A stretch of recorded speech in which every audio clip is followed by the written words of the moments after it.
Yo, guys, RDS here, Old Man G here, back again on Red Marvel. It's been a long time since I've done one of these, maybe longer reviews, but we're here to review Superman. This is a Superman movie review with spoilers. Before we get into it, guys, if you are new to the channel, to like, share, and subscribe to Red Marvel. This is obviously my second channel where I post a lot of game, anime, movie, TV related sort of stuff. So please get involved and let me know what you want to review next. So we're getting into it. Like I said, welcome back, guys. Obviously, Superman, James Gunn Superman, one of the most anticipated Superman movies over the last, well, few years, ever since DC decided to, reboot the whole franchise. So does it basically live up to the hype? So has the Man of Steel finally landed? Well, let's just take a look in what I think is probably one of, the better interpretations of Superman, at least in my personal opinion. But before we get into it, let's just break things down a little bit. So I think first we'll start off with the acting and the casting. So I think that David Corenswet actually is a fantastic actor in this movie.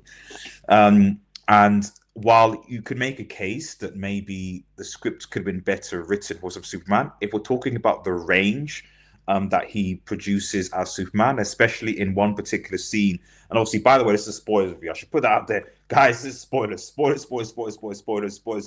I'll say it again. The spoilers. It's in the title as well. This is a spoiler review. It's been out for a while. Anyway, um, so like for me, he nails it.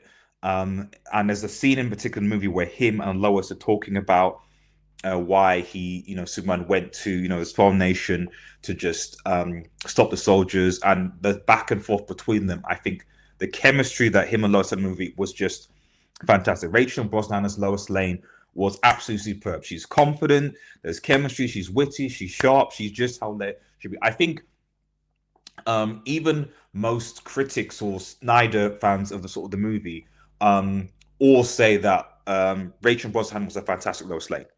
There's no debate. I think people say that Lois, compared to Man of Steel Lois Lane, who I thought was quite bland and almost kind of like I need Superman to sort of whatever. You could clearly see that they got Lois in this film. So I also honorable mentions, like I said, to um the Lex Luthor character. I thought that was, it was nice to see a Lex Luthor that was actually a hater. Lex is a hater. Lex is a hater. He's a hater, and he's actually intelligent. And I don't want to make the Man of Steel comparison because it's the Man of Steel sort of thing, but for me, in Batman versus Superman, I that's probably the worst interpretation of Lex ever in any medium so far. Lex is not a Joker, and here he's back to being a hater. Maybe it might have been a little bit too exaggerated, but I still think that it actually worked. They actually worked quite well. Um, the supporting cast, Nathan Fillion as Green Lantern, obviously Mr. Terrific, all these different things. I think a lot of people would say that, some people say there was too much. And I think that my opinion is that um, I saw this movie going in as a movie to launch the new DCU. I think a lot of people went into this thinking this was going to be a standalone Superman movie and that was it. And I can see why people who thought that were disappointed based on this movie, because this is a kind of a Superman and his friends type of movie. But if you were like me and thinking this is supposed to reboot the DCU, this is supposed to sort of be a door to the many other franchises in DCU, and Superman is supposed to be the star of it. Unlike Batman, because usually with Warner Bros. It's Batman, then this did a good job. This did a good job at least making Superman the centerpiece of the DCU and not Batman again. Because that can be problematic, to be honest.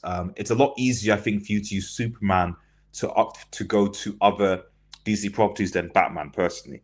So moving forward, so I think about obviously the tone, direction. This is obviously more comic booky, more interactive, a bit more vibrant compared to say like Man of Steel. So there is obviously a tone difference. The Superman in question is much more grounded. In every sense. Well, this is clearly a Gunn using his creative flair, and you can see that this is a James Gunn movie. Could you make a case that this is Guardians of the Galaxy Metropolis Edition? Possibly. You can clearly see, but I think the key thing that I think that James Gunn does is that it's clearly he's a comic fan. He honors the source material.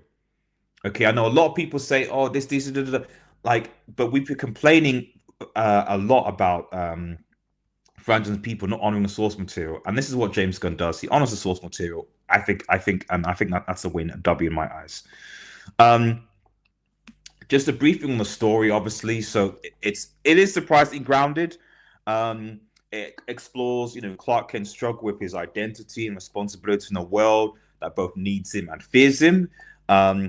It's refreshing that this isn't another origin Superman story. He's already in action. He's been around for a while. They give you a scene at the beginning of the movie that kind of shows where we're up to at this point. We're just dropped into a DC universe with heroes, and that's good because it means that we're not going to have to constantly get. I think people are obviously tired of origins, and I think the complaint, Ivy, is that a lot of people would want there to be more depth, more interaction, more growth of these characters. But at the same time, we don't want an origin story. And it's like, well, you can't have both. If you want an origin story, the whole point of origin story is that they lay the groundwork for these interactions. If you remove the origin story, then you don't have that, So I think we'll get more of that in the future. And, you can make a case, so that it does touch on a few relevant modern day themes. You'll know in the movie what I'm talking about without being too, preachy about it, I guess.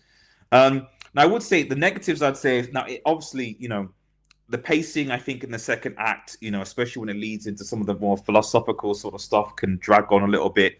Some of the side characters do feel a bit underused. Hawk Girl is nice, but I felt that she didn't really kind of contribute much, to it really.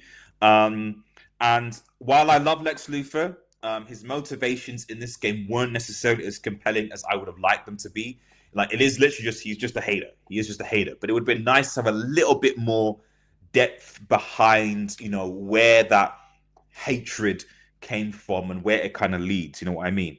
Also, some of the CGI was a little bit wonky in some of the scenes. It did feel a bit rushed, given that obviously, it was visually quite ambitious, But overall, like I said, Superman, it's a W in my opinion. It's a breath of fresh air for the DC universe. It's emotionally sincere, visually exciting, and most importantly, hopeful. I left that movie feeling hopeful. And this is the kind of Superman movie that reminds you why he's a movie of superheroes. He is supposed to be a hopeful hero. I don't agree with the people, in my opinion, that say that Superman should be stoic. Superman should be stoic. He should be away and almost be this kind of overarching protector of humanity. For me, Superman is a character that is at its core supposed to inspire hope, and a drifter who's aloof from society doesn't really inspire hope, in my personal opinion.